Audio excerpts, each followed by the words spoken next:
Hello guys, আজকে হচ্ছে দুইটা আপু আর ভাইয়াকে পেয়ে গেছি। এটা হচ্ছে ভাইরাল সেই ফুলালি আপু। আপু ভালো আছেন? আপু আপনার ভিডিও কিন্তু আমরা দেখি, ঠিক আছে? আপনি এত চড়ং চড়ং কথা বলেন, বুঝছেন?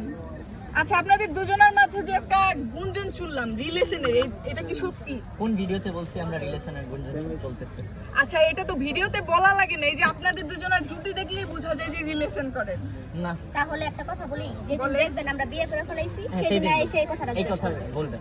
আচ্ছা, তার মানে আপনারা সামনে বিয়ে করতে যাচ্ছেন, এটা বলতে যাচ্ছেন না, না, দর্শককে? সে আমার ছোট বোন হয়। ছোট বোন হয়? আচ্ছা, ছোট বোন বিয়ে করে দেন। আমি কেন বিয়ে করব? হয়তো আরো মেয়েগুলো বিয়ে করে দিবেন, সব মেয়ে করে বিয়ে করবো। এই যে বুঝাইলা কি আর কি আপনারে একটু প্র্যাকটিক্যালি বুঝাই দিল। ও আচ্ছা, প্র্যাকটিক্যালি বুঝাইলেন। আচ্ছা আপু, আপনার একটা ভাইরাল ডায়লগ দেন। আমার কোনো ভাইয়ের ডায়লগ নাই, আমার যে ডায়লগ কি সবই ভাইরাল। আচ্ছা বলেন, এই ভিডিও 10 মিলিয়ন ভিউ যাবে।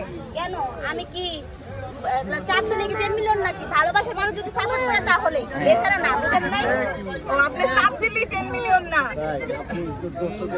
আচ্ছা ভাই, আপনি তারে ডেডিকেট করে একটা গান গান। তারে ডেডিকেট করে গান গাবো। মেঘের খামে আজ তোমার নামে পুরো চিঠি পাঠিয়ে দিলাম, পরে নিও তুমি মিলিয়ে নিও, খুব যতনে তা লিখেছিলাম। আচ্ছা, ওনার গান আপনার কেমন লাগে? খুব ভালো। খুবই ভালো লাগে। কেন ভালো লাগে? আমার কাছে তো ভালো লাগে না।